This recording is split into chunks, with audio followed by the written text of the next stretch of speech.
あれからもう10年になるか。Oh, I see someone is a little jelly.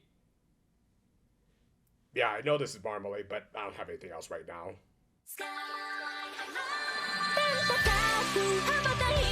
We opened this week with the royalty of the show awaiting the return of their daughter. Their prayers were eventually answered, but I think Yo-Yo should have done a few more adjustments on her portal. Well, y'all are heading to the dungeon for the assassination of the king. Anyway, just gonna run past the credits and, sir, the Yu-Gi-Oh! Tryouts are 2 doors down. But yeah, Eru had a very wholesome reunion with her parents, complete with a nice little reminder of the last episode. Then, after receiving compliments from the Magic Knight of Water, Sora did rightfully want to discuss their encounters with the Undark Empire. However, there was apparently more pressing matters.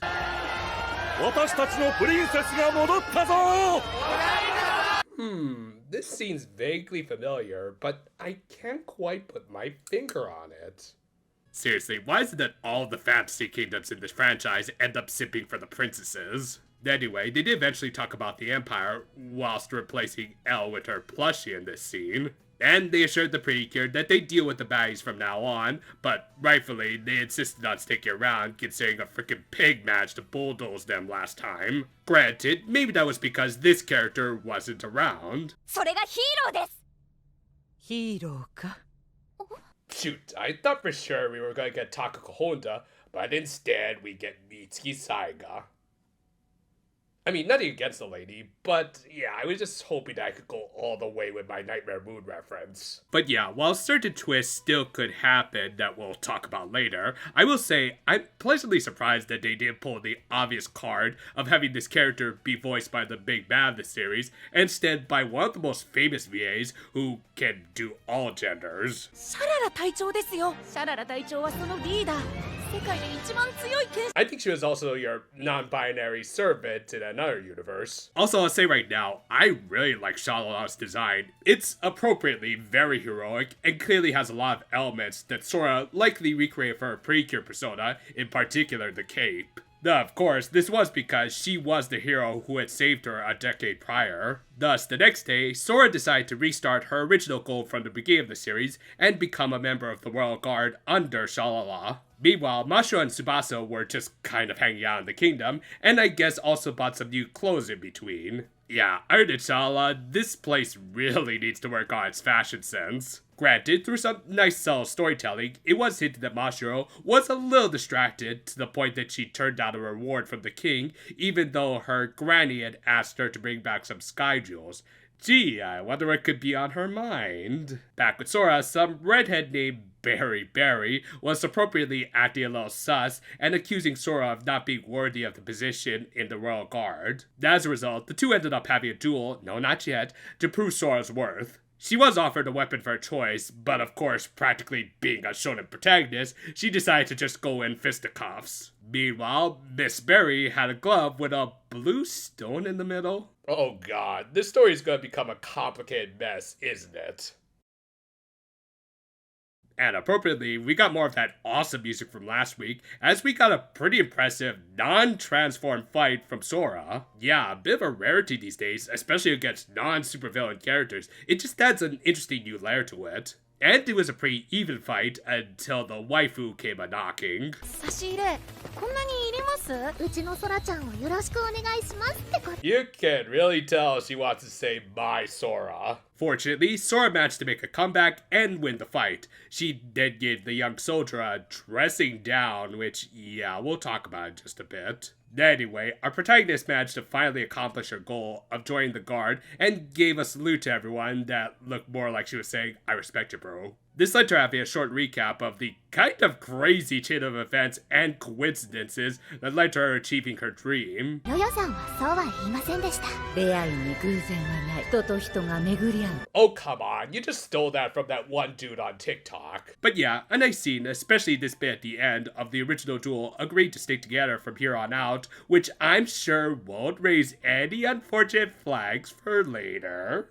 And speaking of misfortune, Shala informed Sora about Barry's backstory, in which she had suffered a significant injury that had hampered her attempts to pass the Royal Guard exams for 3 years straight. Thus, she was actually kind of justified in being against Sora joining the guard through what was pretty much nepotism, as the king had given her express permission to join them. Not to mention, there was the little detail of our hero girl denouncing her attempts at heroism in spite of not knowing anything about this girl and her struggles. Yeah, I'm really glad we're getting a scene like this where our protagonist actually recognizes the hypocrisy of her ideals that just might not apply to everyone, as there are some who are less fortunate. And yet, Shala said that Sora wasn't wrong in her actions, which is debatable, but what really got me was this line. ベリーベリーにはベリーベリーの正しさがある。みんなそうだ。 That quote can be interpreted in many different ways. Anyway, Sora, being Sora, immediately wanted to apologize to Miss Berry, who was met by our new pretty boy baddie. He was named Batamonda, not to be confused with the rat, and I swear, I've heard this voice somewhere before. 嬉しかったよね。寂しかったよね。もう頑張らなくていいんだよ。 I don't know, it's on the tip of my tongue. Let's check the credits. Ken? Ken? Well, so much for the duelist of the elemental heroes. ヒーローは必ず勝つ。 I guess he went back to the evil heroes, and also they wear the ridiculous outfit. And I guess using super polymerization, he fusion summoned Dark Gaia using Miss Berry's Sky Jewel as material. This led to one of the best fights of the season so far. Yeah, I guess this is where that saved up budget from the so-so fight from Kabuton went. Seriously, I can't really say much about this amazing animation, other than that it was insanely smooth, especially on Dark Gaia here. For something that was supposed to be a rock, it managed to move around a lot, and it was capped off by the classic two-handed block, as Sora apologized to Barry, pretty much saying everything we just went over. From there, the original duo defeated the evil hero. Okay, now he's starting to sound like Judai. With that, the episode ended on a mostly pleasant note, with Miss Berry accepting Sora's apology, while Mashiro looked like she wanted to shank a bitch. Also, Sora wrote and drew a new entry in her notebook, which I almost get the feeling like this is gonna come back to bite her sooner or later. And the cameo here this week was Haruka, and hey, I bet she could suggest a better salute for this kingdom. Jeez, this was an eventful episode to say the least. Obviously, we were introduced to a lot of new characters, whilst also effectively building what's likely going to be the new setting for the show for a little while at least. Though most impressively, we got a lot of development for Sora and her heroic ideals. Ideals that might end up getting challenged a little later if some of my theories prove to be correct. Okay, so let's just get my conspiracy theories out of the way first.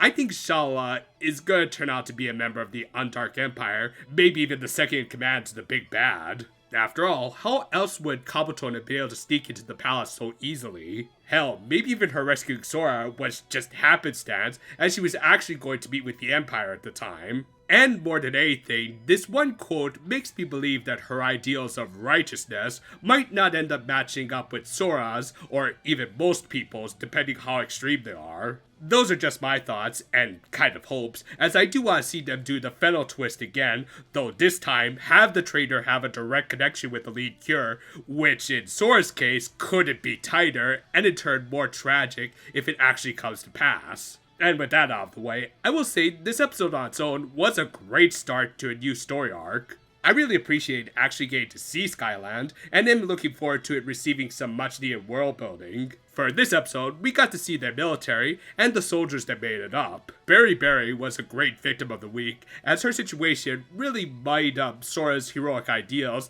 that are just that, overly idealistic at times, and sometimes disregarding how truly fortunate she was to even join the guard whilst others struggled to even get there. It led to a great lesson of the day, and pathos that again, if my Shala theory is correct, could lead to some great tragic twists later. As for the new general, he was interesting. I mean, I still feel like we need to see more of him to get a feel, but I am liking how two-faced he is. And both fights this week were great, with the former even being a rare treat for this franchise. Thus overall, this was a really strong start to what's hopefully going to be a lengthy Skyland arc. Don't know how long these characters are going to be able to stay here, especially Mashiro, but Sora seems like she's going to enjoy herself. Hopefully not too much, because again, I say this lady is sus. Hope everyone's doing well and taking care of yourselves. I, for one, really need to get a haircut now that I'm over my flu. Still, here's hoping nothing else too serious happens for the rest of the year, though knowing the world we live in now, I would hold my breath. But for now, at least, it means that our video production is back to normal, so do look forward to some more stuff soon. And until then, though, farewell for now, my friends, and hey, don't play that field spell here or else